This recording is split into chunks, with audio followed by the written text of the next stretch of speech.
Good morning dear students, and you're most welcome is in English class. So dear students of 9th, today we are going to discuss a very interesting chapter, a very interesting musical event, a very interesting musical legend, Bismillah Khan.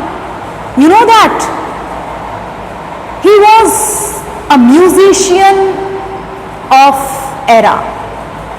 He made a revolution not only in India but also in the whole world. He won international awards. How? What about his life? So dear students, let's start chapter number 2, Shehnai of Bismillah Khan. It's part 2nd. Yesterday we studied about Evelyn Glennie.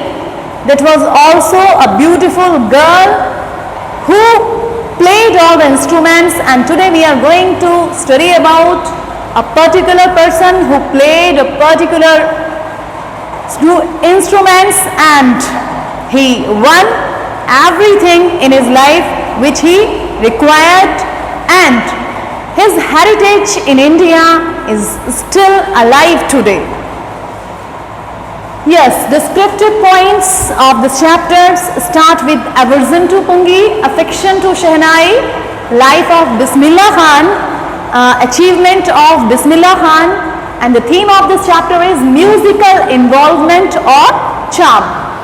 The characters of this chapter is number 1 Bismillah Khan, number 2 Rasool Bugs.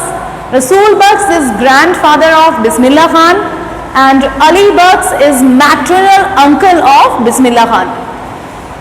So dear students, कहानी की शुरुआत होती है.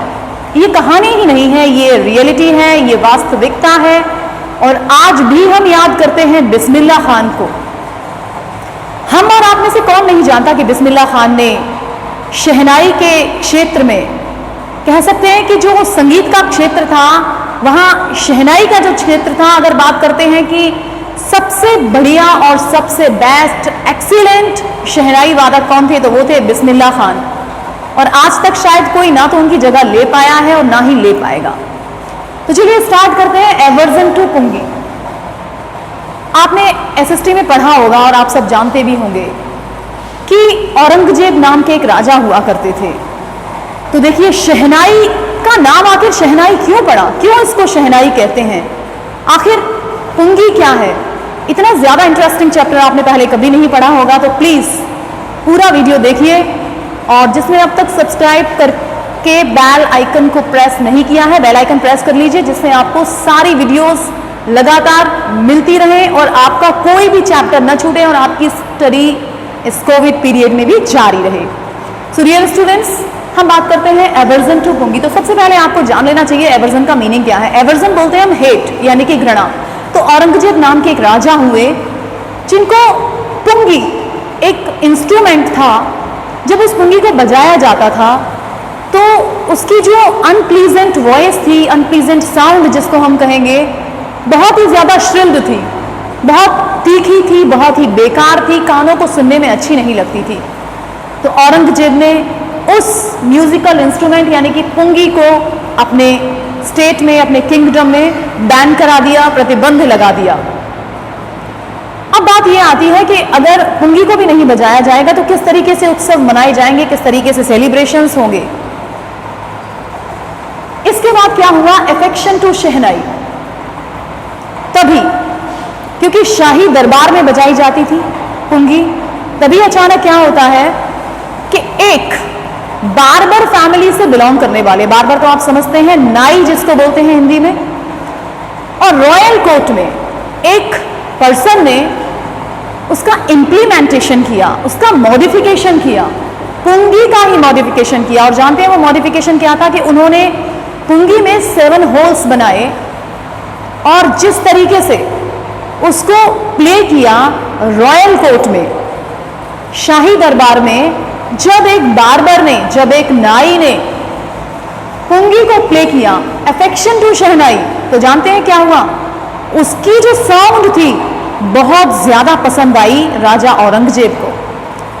जब औरंगजेब को वो पसंद आई तो आप जानते ही हैं कि वो जो अनप्लीजेंट और श्रिल साउंड था उसकी जगह शहनाई ने ले ली।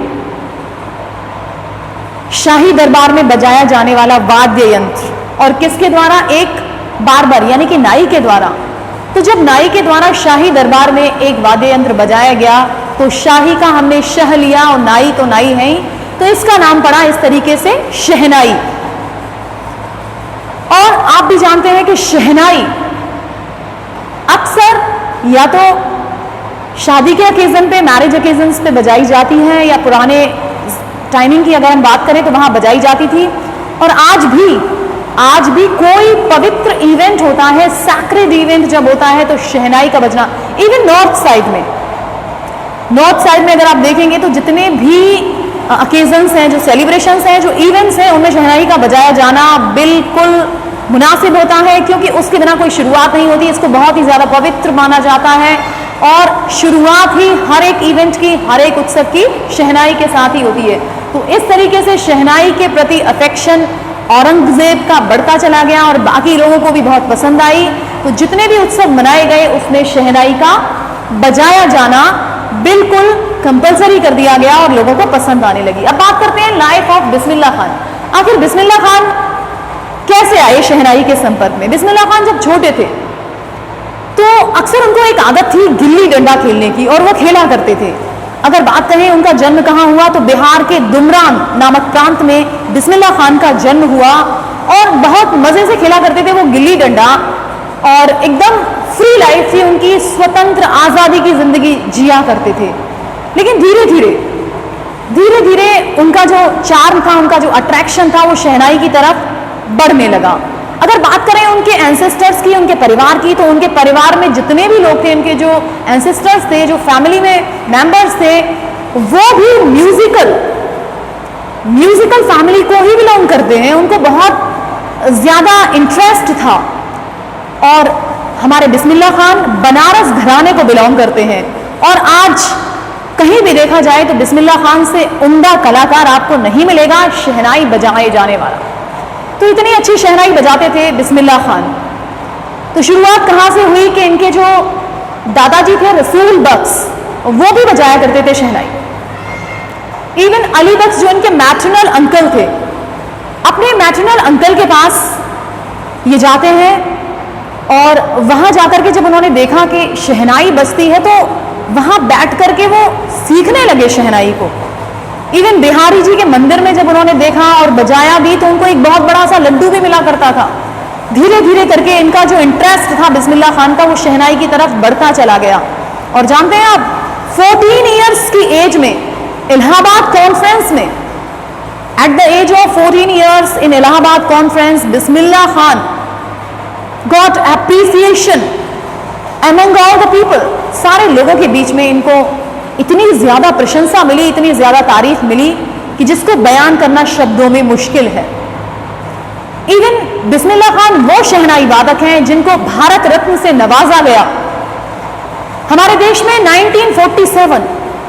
1947 में जब हमारे देश को आजादी मिली तो आप जानते हैं पंडित जवाहरलाल नेहरू की स्पीच से पहले बिस्मिल्लाह खान ने अपनी शहनाई के साथ उस इवेंट का आगाज किया, और वो आगाज इस अंजाम तक पहुंचा कि बिस्मिल्लाह खान को भारत रत्न की उपाधि से नवाजा गया, जो हमारे भारत के लिए एक बहुत बड़ा अचीवमेंट है, अकॉम्प्लिशमेंट है, कामयाबी है, और एक स्टार कहेंगे जिसको, कि हमारे ऐतिहासिक धरोहर में आज भी बिस्मिल्लाह खान जिंदा है और उनकी शहनाई हमेशा हमारे दिलों में गूंजती रहती है, जिसकी खनक और जिसका म्यूजिक आज भी हमें दीवाना बना देता है। हम एक तरीके से ये कहेंगे कि वो एक अट्रैक्शन है, कि एक कनेक्शन होता है हमारे ब्रेन से जो हमें हमारी आत्मा को सुकून प्रदान करता है, वही हमारे बिस्मिल्लाह खान की शहनाई में था। इवन नेशनल अवार्ड ही नहीं, ही वन इंटरनेशनल अवार्ड, यहां तक कि उनको अंतर्राष्ट्रीय अवार्ड भी मिले, और अंतर्राष्ट्रीय अवार्ड्स जीतकर उन्होंने हमारे कंट्री को बहुत ही ज्यादा प्राइड फील कराया। अब बात करते हैं अचीवमेंट। इतने ज्यादा अचीवमेंट मिलने के बाद बिस्मिल्लाह खान के अंदर कोई भी चेंज नहीं आया था।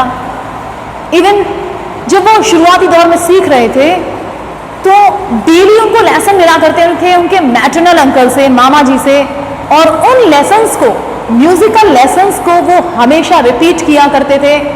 और कोई भी ऐसा टाइम नहीं जाता था कि जब वो उन लेसन्स को स्किप कर दें या ऐसा ना करें। इवन सॉलिट्यूड में गंगा नदी के किनारे भी वहां जा करके बनारस में उन्होंने शहनाई को प्ले किया, और आज हम सभी उनकी तारीफ करते हैं और उनके बारे में जानते हैं। तो हमारे लिए सेकंड लीजेंड, 2 लेजेंड्स के बारे में हमने पढ़ा, कल थी एवेलिन ग्लेनी और आज हमने पढ़ा बिस्मिल्लाह खान के बारे में, जिन्होंने अपने परफॉर्मेंस से, अपने एग्जीक्यूशन से, अपनी इंटेलिजेंसी से इंडिया को प्राइड फील कराया। तो आई थिंक स्टूडेंट्स, आपको चैप्टर बहुत अच्छे से समझ में आया होगा।